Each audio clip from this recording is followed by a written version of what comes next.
Saludos, Masters de Star Wars. Yo soy la sombra del Imperio. La sombra del Imperio. Hoy, Masters, contaremos la historia completa de uno de los personajes más amados de Star Wars y uno que recientemente ha adquirido un grado de complejidad narrativa, pasando de ser el mejor cazarrecompensas de su época a un guerrero con estricto código moral y también de mucho honor como el daimyo de Tatooine. Y nos referimos, claro, a Boba Fett, Masters, una figura de mucha relevancia a través de varios periodos de la historia galáctica, portador de una armadura mandaloriana y piloto del Firespray 31 modificado conocido como el Slave One, un personaje de mente estratégica y valor incuestionable para enfrentarse a los mejores cazarrecompensas de su tiempo. De manera que dividiremos la historia de Lord Fett en este documental en 5 capítulos, abarcando toda su historia conocida hasta el final de la serie del libro de Boba Fett, siendo importante mencionar que nuestra fuente es todos los contenidos audiovisuales y publicaciones oficiales del canon de Star Wars. Es así que en nuestro primer capítulo hablaremos de las raíces de Boba, siendo el hijo del cazarrecompensas Jango Fett, un hombre reclutado para ser el sujeto del genoma base para el gran ejército de la República, esto de parte de Darth Sidious, es decir, el Conde Dooku, poco tiempo después de la batalla de Naboo que vimos en la amenaza fantasma, de tal manera que Boba nacería precisamente en el año 32 antes de la batalla de Yavin, naciendo pues poco tiempo después del evento citado en el episodio 1, y sería conocido como el clon alfa de Jango Fett, una réplica genéticamente pura y sin crecimiento acelerado, creada en el planeta Camino y siendo parte del pago considerable que se le hizo al cazarrecompensas Jango Fett, quien había sido previamente un expósito mandaloriano tutorado por Jaster Merrill, incluso hasta peleando previamente en las guerras mandalorianas. Mi código en cadena lleva codificado en esta armadura por 25 años. Este soy yo, ¿ves? Boba Fett. Él es mi padre, Jango Fett.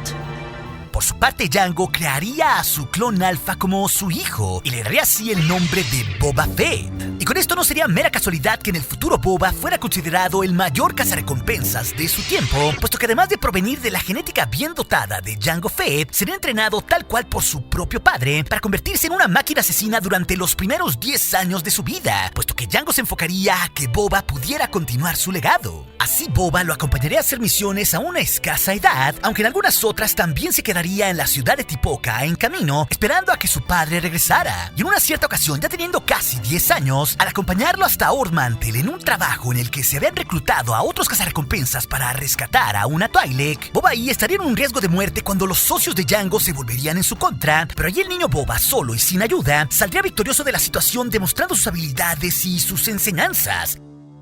Esto al matar a 2 de sus 3 agresores, dejando vivo al más débil para que corriera la voz en los mundos bajos de la galaxia de quién era Boba Fett, comenzando así a forjar su nombre como un cazarrecompensas. Y ya para el año 22, antes de la batalla de Yavin, poco antes del inicio formal de la Guerra de los Clones, ya en la ciudad Tipoca de camino, Boba Fett conocerá al caballero Jedi Obi-Wan Kenobi, quien ha ido a visitarlos a él y a su padre, puesto que Kenobi sospechaba acertadamente que Jango era el autor intelectual de una serie de intentos de asesinato contra la senadora Padme Amidala de Naboo. Jango entonces le ordenaría a Boba que empacara sus cosas para irse de camino y no permitir que Obi-Wan siguiera investigando, pero sería inevitable que Boba presenciara el combate entre su padre y el Jedi, e incluso ayudaría a su progenitor disparándole a Kenobi con los cañones del Slave One. Así, padre e hijo escaparían en primera instancia del Jedi y huirían del planeta Camino. Sin embargo, serían rastreados por Kenobi hasta un campo de asteroides en Geonosis, y ahí a bordo del Slave One los Fett pelearían contra el Jedi Starfighter Delta 7 de Kenobi, poniéndolo en aprietos y dañando severamente su nave. Y creyendo erróneamente que lo habían destruido con un proyectil, Jango y Boba partirían a Geonosis para refugiarse con los separatistas. Y en ese planeta árido tendría lugar la primera batalla de la Guerra de los Clones, donde Jango Fett, protegiendo al Conde Dooku, perdería la vida ante el sable amatista del maestro Mace Windu. Esto, claro, siendo presenciado toda la distancia por el propio niño Boba en un evento que lo marcaría de por vida, un recuerdo que también lo seguiría persiguiendo incluso 30 años después. No obstante, Boba Fett se llevaría la armadura y el casco de su padre de la arena Petranaki para así continuar su legado como un cazarrecompensas. Y ya para el capítulo 2 abordaremos los eventos principales de la Guerra de los Clones, en la que Boba Fett crecerá siendo un huérfano de entre 10 a 13 años, cargando a cuestas todo el legado de su padre, siendo protegido aquí por famosos criminales como Aurra Aurra Sing, Bossk o el propio Cad Bane como una especie de mentor y en algún momento rival de este. Precisamente Boba uniría fuerzas con Aurra Sing, Bossk y Castas para emprender aquí una misión de venganza contra el Jedi Mace Windu, llegando a destrozar un crucero Venator entero y a poner la vida de muchos clones y cadetes en riesgo. Aunque esto también le traería grandes conflictos morales, puesto que al único que quería muerto Boba era el Jedi Windu. Y en esta misión, por su código moral, tendría diferencias con Aurra Sing, quien lo llamaría débil cuando se había negado a matar a un oficial clon. Y los cazarrecompensas, pese a todo, lograrían atraer a Mace Windu y Anakin Skywalker a las ruinas del Venator, donde estos dos quedarán atrapados tras la explosión de una bomba ubicada en el interior del casco de Jango Fett, una que Boba le había dejado como un recordatorio a Windu por la muerte de su padre. Inclusive ahí el casco de Jango no quedaría del todo destruido, quedando a la mitad. Y aún con heridas, los Jedi serían rescatados gracias a la intervención del astromecánico R2-D2 y eventualmente de la Padawan Ahsoka Tano y del maestro Plo Koon, con quienes también Boba se enfrentaría en el planeta Florrum brevemente. Y debido a esto, Boba sería capturado y encarcelado junto con Bossk, mientras que a Aurra Sing se le daría por muerta en Florrum, derivando que el pirata Hondo Ohnaka custodiara un cierto tiempo el Slave One, quedándoselo. Esto al tiempo que ayudaba a Aurra Sing a sobrevivir de sus heridas. Y aproximadamente un año más tarde, Boba y Bossk colaborarían con Cad Bane para fingir una riña en una prisión con el fin de propiciar su escape junto con Moralo Eval y curiosamente el Jedi Obi-Wan Kenobi, quien portaba ahí la falsa identidad del cazarrecompensas Jardín. Todo esto en medio de un complot para asesinar al canciller Palpatine en Naboo. Y Cad Bane será recapturado al fallar su misión y se reuniría con Boba y Bossk en prisión. Y los tres huirían de prisión eventualmente y ahí Boba labraría por sí mismo su camino como un criminal en el mundo bajo, creando su propio sindicato criminal en Tatooine denominado Garra de Krayt, donde él colaboraría con otros cazarrecompensas como el propio Bossk, Embo, Dengar, Lats Razi o C-21 Highsinger y eventualmente también con la ex Sith Jedi Asajj Ventress, siendo traicionado por esta en otra misión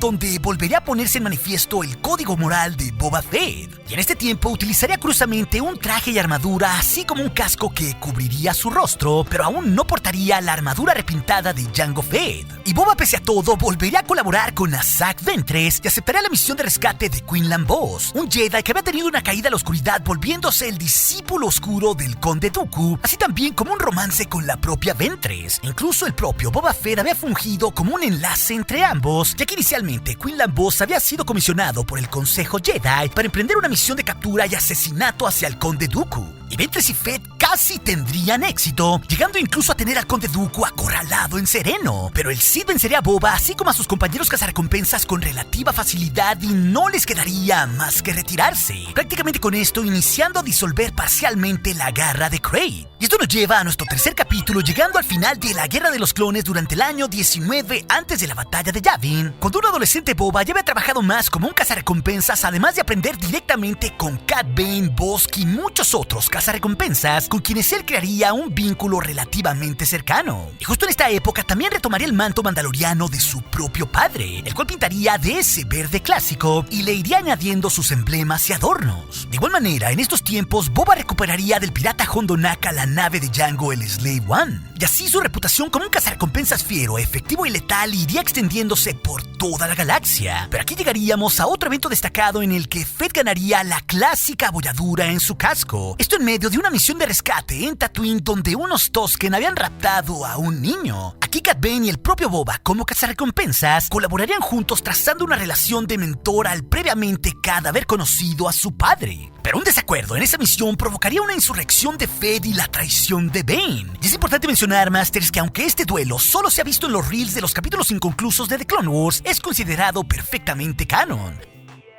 Ya que inclusive durante la primera temporada del Bad Batch podemos ver a Cad Bane portando una placa en su cabeza, la cual no llevaba un año antes durante Clone Wars, lo que es una prueba fehaciente de que ese duelo sí habría tenido lugar en algún momento entre los eventos de Clone Wars y el Bad Batch, justo pues durante la transición de la República Galáctica hacia el Imperio de Palpatine. Un duelo también referenciado en el libro de Boba entre los dos, donde Cad Bane, tras traicionar a Boba en frente de lo que quedaba del Garra de Krayt, ambos ahí se repartirían tiros blasters y caerían heridos al suelo con sendos tiros en la cabeza. Así pues, los dos recibiendo una cicatriz de por vida, uno en su cráneo y otro recibiendo su clásica abolladura, peleando básicamente por el título del mejor cazarrecompensas de la galaxia. Y ya años más tarde, a la mitad de la época imperial, Boba Fett seguiría colaborando en diversas misiones cuando lo necesitaba, y aunque preferiría trabajar solo siempre que fuera posible, se aliaría con otros cazarrecompensas como Black Krrsantan, o también el coreliano Dengar, el Trandoshan Bossk o el propio cyborg Baylor Balance. Inclusive en esa época fallaría en una misión con Balance y Bossk en Corelia, algo que dañaría enormemente su reputación y donde básicamente él se enfocaría en vengarse y recordarle a todos sus excompañeros cómo era el más confiable para terminar sus misiones, mostrando con esto su lado más violento para restaurar su reputación. Y Fett pues fue tan eficiente en su adultez trabajando solo o en grupo que se convertiría en uno de los alfiles de gran confianza de Jabba el Hutt como su guardaespaldas, haciendo múltiples misiones menores en Tatooine para que Jabba siguiera controlándolo todo entre los diferentes actores del planeta pese a la presencia imperial ahí. Inclusive en esta época ya cargaba el clásico mechón hecho de pelos de Wookiee que había cazado.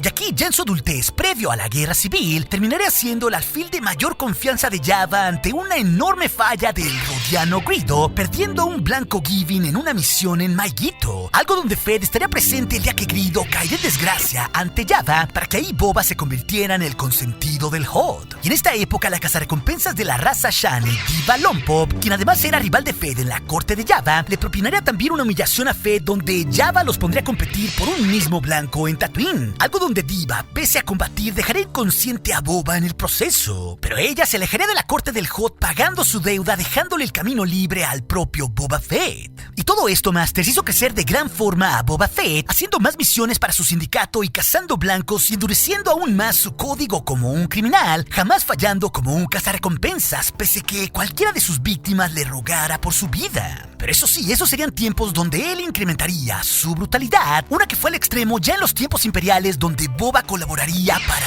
Darth Vader. Y él ahí hasta se volvería famoso por desintegrar a sus víctimas, justamente haciendo uso de diversas armas disruptoras frente a unos rebeldes, algo que en una misión provocaría la ira del propio Lord Vader.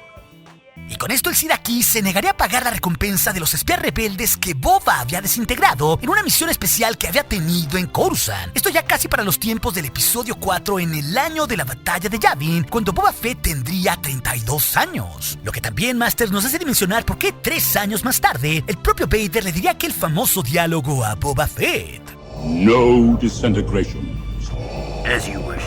Y este fracaso lo llevarían a cambiar de objetivo. Y ahí también seguiría la pista de los droides que el Imperio buscaba en Tatooine, es decir, R2-D2 y C-3PO, lo cual resultaría igualmente infructuoso a Boba. Pero no mucho tiempo después, Boba acompañaría a Jabba el Hutt cuando el capo hablaría con el contrabandista Han Solo en el hangar 94 de Mos Eisley para que él le pagara la cuantiosa suma que le debía. Esto ya en conexión con los eventos de Una Nueva Esperanza. Pero Boba también estaría presente junto al cazarrecompensas Black Krrsantan cuando Darth Vader en persona acudiría al desierto de Tatooine para negociar con Jabba el Hutt un nuevo tratado que reforzaría su relación con el Imperio. Esto en su lucha para vencer a los rebeldes ya después de la batalla de Yavin. Ahí Fett sería prestado por el propio Jabba junto con Krrsantan y volvería a trabajar con Vader en algo mucho más profundo para el Sith, volviéndose de su confianza. Ya que Fett un poco más adelante le entregaría una pieza de información vital a Lord Vader al revelarle el nombre del piloto que lo había vencido y destruido la Estrella de la Muerte. Algo que por obvias razones resultaría fundamental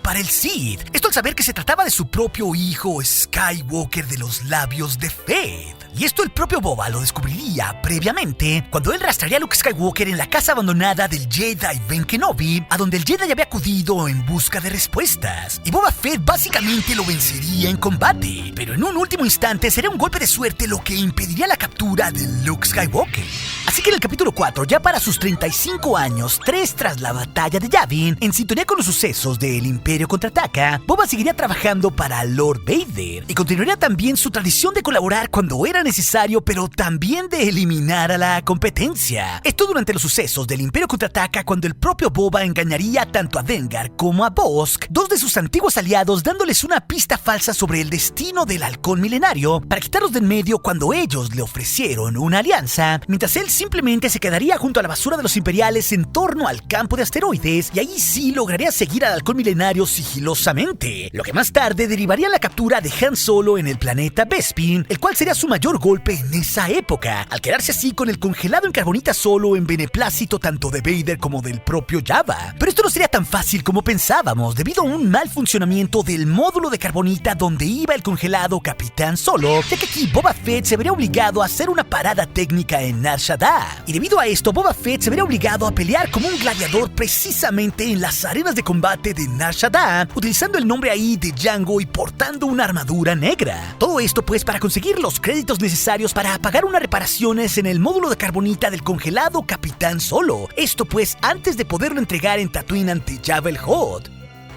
Pero eso también nos llevaría al evento de la resurrección del sindicato El Alba Escarlata, algo en lo que Boba Fett sería un actor crucial, ya que gracias a Diva Lompo, la vieja rival de Boba Fett ante Jabba, ella provocaría que agentes del Alba Escarlata asesinaran al técnico que reparaba el módulo de carbonita de Solo, para así robarle al capitán del Halcón Milenario, haciendo que Boba cayera en desgracia al no entregar en el tiempo pactado a Han Solo ante Jabba el Hutt. Y con esto, en ese mismo planeta, Boba Fett se enfrentaría a varios cazarrecompensas en su gesta por recuperar a Han Solo, ya que justo Jabba el Hutt, al creerse traicionado por Fett, enviaría múltiples cazarrecompensas para cazarlo. Y así tendríamos el brutal combate contra Forlum y Sucus en Nar Shaddaa, uno que sería desgarrador con el propio Boba despedazando al primero e incluso usando la cabeza del segundo para usar información. Esto mientras lanzarían una patada hacia el vacío al propio Sucus, aunque los dos socios sobrevivirían. Así que con esto Boba Fett haría evidente que nadie podría imponerse en su camino, determinado sobre todo a recuperar a Han Solo. Y durante este periodo de semanas, Boba Fett acudiría también al mundo de Tatooine, donde a través del cobarde mayordomo Bib Fortuna, Boba descubriría todo el complot de Kira y el Alba Escarlata para quitarle a Solo. Y justo aquí comenzaría también la animadversión de Boba por el traicionero Twi'lek Bib Fortuna.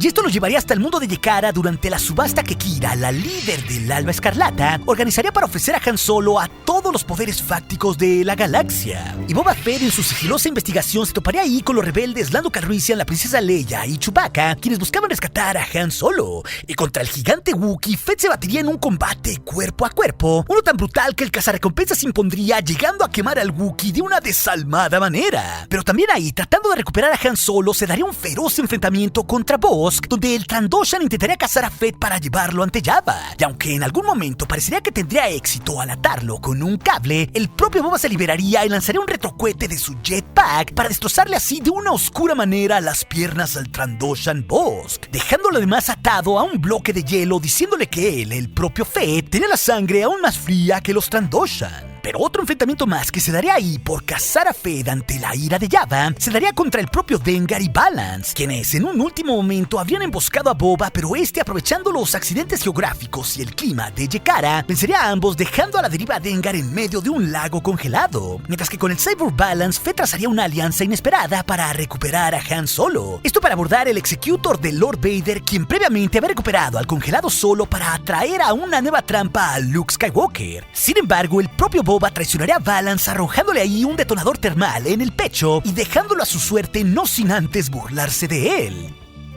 Y así Fett de una gloriosa manera recuperaría del Executor a Han Solo, inclusive en frente de sus amigos rebeldes, haciéndolo de una extraordinaria manera, recuperando su blanco, arrojándose desde la atmósfera de Yekara, todo para recuperar su reputación ante Jabba. Y así Fett lo haría cargando con su jetpack al congelado Han Solo y llevándolo más tarde hasta Tatooine, lo que explica también por qué pasó casi un año desde los sucesos del Imperio Contraataca hasta el regreso del Jedi. No obstante, Fett en su llegada a Tatooine se enfrentaría a IG-88, quien intentaría pedir la entrega, pero Fett, como todo un maestro y habiendo aprendido a la mala, congelaría al droide cazarrecompensas con un nuevo módulo de carbonita instalado en el Slave One, dejando ahí a su suerte a IG-88, pero perdonándole la vida, permitiéndole que él se derritiera en los soles binarios del planeta. Todo pues para que finalmente Fett entregase a Han Solo hasta el propio Jabba, para así recuperar su estatus como el cazarrecompensas más altamente efectivo. Y finalmente, en nuestro capítulo 5 avanzaríamos así hasta los tiempos del regreso del Jedi, 4 años después tras la batalla de Yavin, cuando ahí el propio Boba Fett, como un sirviente de Jabba, caería a la fosa del Sarlacc a los 36 años, cuando fue accidentalmente tirado al foso de Carkoon de una forma un tanto absurda por un ciego Han Solo durante el regreso del Jedi. Y sabemos así, gracias al libro de Boba Fett, que él lograría escapar utilizando el tubo de oxígeno de un Stormtrooper caído al foso, así también como su propio lanzallamas para brotar de la arena y salir del estómago de la bestia. Y poco después, en una muy mala forma, con la armadura llena de jugo gástrico del Sarlacc y múltiples heridas por la corrosión en todo su cuerpo, él sería golpeado y abandonado por un grupo de carroñeros yaguas que le robarían su armadura para vendérsela más tarde al alguacil Cobb Vanth, como tal cual lo vimos en la segunda temporada de El Mandalorian. Y Boba sería abandonado para morir en el desierto de Tatooine en las inmediaciones del foso de Carkoon, pero será rescatado y hecho prisionero por una tribu de moradores de las arenas. Y luego de salvar al hijo del jefe de la tribu, Fett sería adoptado como uno más de esta propia tribu, donde aprendería a combatir como un Tusken y tendría un rito de iniciación, y además fabricaría su propio bastón Gatherfee, sobre todo pues aprendiendo mucho de los Tusken y ganándose su respeto. Pero Boba aquí se enfrentaría a una pandilla de Nictos que asolaba la región, además de lograr un tratado de paz y respeto por parte de los traficantes de especia del sindicato de Pike que ya comenzaban a tener una operación en Tatooine. Pero todo esto provocaría que los Nictos más tarde arrasaran con la aldea de los Tusken, dejándolo una vez más solo en el desierto y totalmente huérfano. Y todo lo anterior, Master, sucedería en un periodo de 5 años, donde ya para los tiempos del Mandalorian, Boba habría llegado hasta los 41 años, cuando él salvaría de la muerte a la propia Fennec Shand en la temporada 1, llevándola más tarde, según lo contado por el libro de Boba Fett, con un humano modificado que realizaba este tipo de procedimientos en Mos Eisley.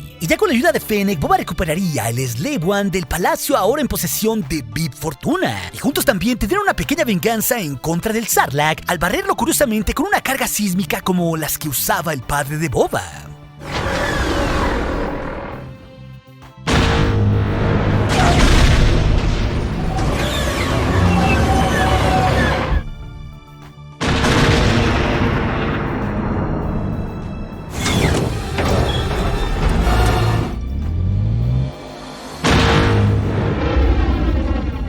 Y así juntos, como una nueva sociedad, planearán hacerse con toda Tatooine para ser su propio jefe. Y con esto más tarde, Fennec y Boba recuperarían su armadura de las manos de Din Djarin, esto en el planeta Tython, a quien previamente el propio Boba había arrastrado en Tatooine junto a Cobb Vanth, esto durante la segunda temporada de El Mandalorian. Y justamente aquí, Boba ayudaría honorablemente a Din Djarin a recuperar al niño Grogu, toda vez que este había sido secuestrado por las huestes del Moff Gideon en Tython, y Boba Fett al recuperar su armadura la repintaría ligeramente en un tono verde más oscuro, además de cambiar su ropaje inferior a un color negro similar al que utilizaba en su tiempo con los Tusken. Y Fett y Djarin acudirían a pedirle ayuda tanto al ex francotirador Mix Mayfield, a quien liberarían de una presión republicana, así también como a las guerreras mandalorianas Bo-Katan Kryze y Koska Reeves, con quienes inclusive Boba se enfrascaría en una mordaz conversación mostrando claramente sus diferencias. Pero Fett, a pesar de todo, mostraría su aprendizaje y su evolución como un hombre honorable, y apoyaría con esto la misión en conjunta del Mandaloriano para rescatar al niño, pero justo en el momento preciso se iría sirviendo como carnada al dejar a todas las fuerzas de Din Djarin en el crucero de Moff Gideon, por lo que convenientemente Boba Fett se perdería el encuentro de los múltiples Dark Troopers y Luke Skywalker. Pero claro, más adelante, junto con Fennec Shand, Boba Fett mataría al Twi'lek Bib Fortuna en Tatooine, tomando el antiguo trono de los Hutts para imponerse en ese vacío de poder precisamente después de la muerte de Jabba el Hutt, para declararse a sí mismo como el daimyo de Tatooine, ganando con esto múltiples enemigos en todo Mos Espa.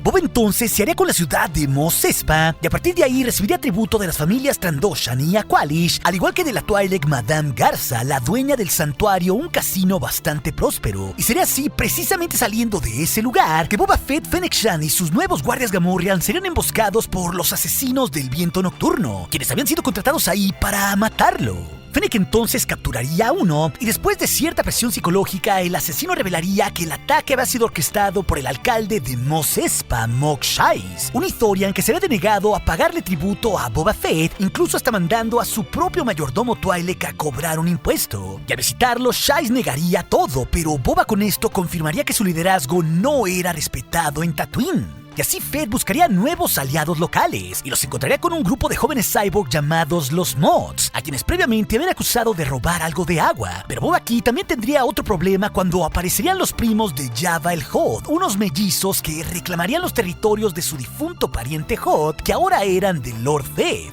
Y para esto contaría con los servicios del cazarrecompensas Wookiee Black Krrsantan, quien también trataría de asesinar a Boba Fett en medio de la noche, mientras él sanaba sus viejas heridas en su tanque de Bacta en el palacio. Y aquí entonces los Mods y los guardias Gamorreans los salvarían y conseguirían apresar al Wookiee. Y poco después los mellizos Hutt se retirarían de la contienda por el planeta. Esto al darse cuenta que el sindicato de Pike estaba involucrado también reclamando Tatooine. Y así los Hutt se irían del planeta dejándole a Boba un joven Rancor como un regalo de paz, uno con el que el propio Fett se conectaría con el fin de montarlo en algún momento. Pero además los Hutt le dejarían a Fett la vida de Krrsantan, y el propio Boba, mostrándose honorable, lo perdonaría y eventualmente lo sumaría a sus filas. Y Fett entonces descubriría así que el alcalde Mos Eisley había huido, confirmando así que estaba confabulado con el sindicato de Pike, y estos traficantes comenzarían a llegar en un buen número para pelear por Tatooine, para hacerse así con el control del mundo bajo y el tráfico de las especias. Boba ante esto llamaría hasta su palacio a los líderes de las familias Trandoshan, Aqal y Shiklatunians de Mos Espa y les pediría a todos ellos que no formaran parte en la guerra que venía contra los Pikes. Y estos falsamente, mientras compartían el pan, aceptarían, aunque en realidad ya estaban confabulados con ese sindicato.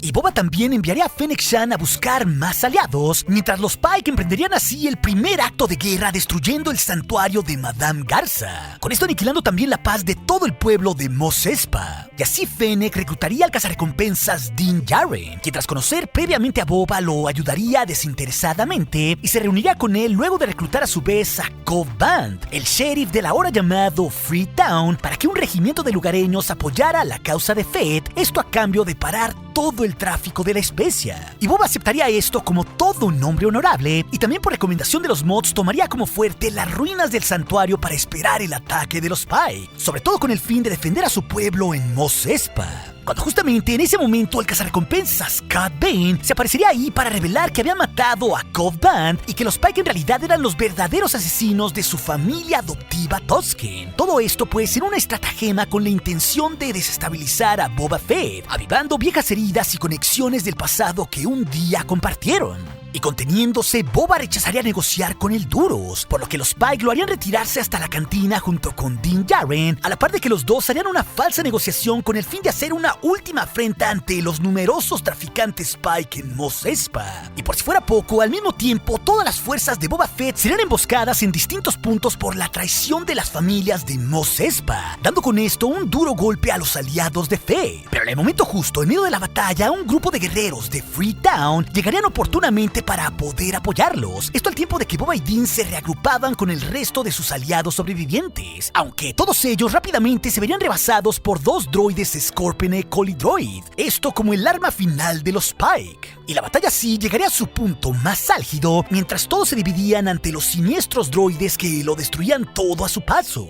Pero el propio Boba Fett lo cambiaría todo en el momento indicado, yendo por su gigantesco Rancor y así lo montaría como todo un maestro. Por lo que con la ayuda de Mando y del niño Grogu, que recién había vuelto a Tatooine tras su entrenamiento Jedi con Luke Skywalker, las fuerzas aliadas de Boba Fett conseguirían derrotar a los droides Scorpionek, quienes en realidad no podrían vencer a Boba Fett en un duelo máquina contra bestia. Y con esto al mismo tiempo propinarles así un duro golpe al sindicato de Pike por el control de Tatooine, alejando la especie del desértico mundo, a pesar de la destrucción que esta guerra provocó en Mos Espa. Pero claro, en el momento climático, Boba Fett también volvería a enfrentarse al cazarrecompensas duros Cad Bane contratado por los Pike, venciéndolo no a tiros blaster, sino con su bastón Gatherfee, vengando así a su difunta familia Tusken. Y por su parte, Fennec Shand asesinaría a Mos Eisley y a todos los líderes traidores de las familias de Mos Espa y también al alcalde Mos Eisley y al líder Pike, con esto solidificando el liderazgo de Lord Fett como el verdadero daimyo de Tatooine. Y así el honorable Fett, inclusive en su palacio, ayudaría al alguacil Cobb Vanth en su tanque de Bacta con una operación Cyborg, un personaje quien previamente había tenido su armadura, quien curiosamente había sobrevivido a su combate con Cad Bane, por lo que finalmente así Boba Fett sería arropado en Mos Espa, viendo cómo todo era reconstruido al lado de sus aliados, y así ante su gesta heroica defendiendo al pueblo, se ganaría el reconocimiento y el respeto de todos ellos como el auténtico daimyo de Tatooine.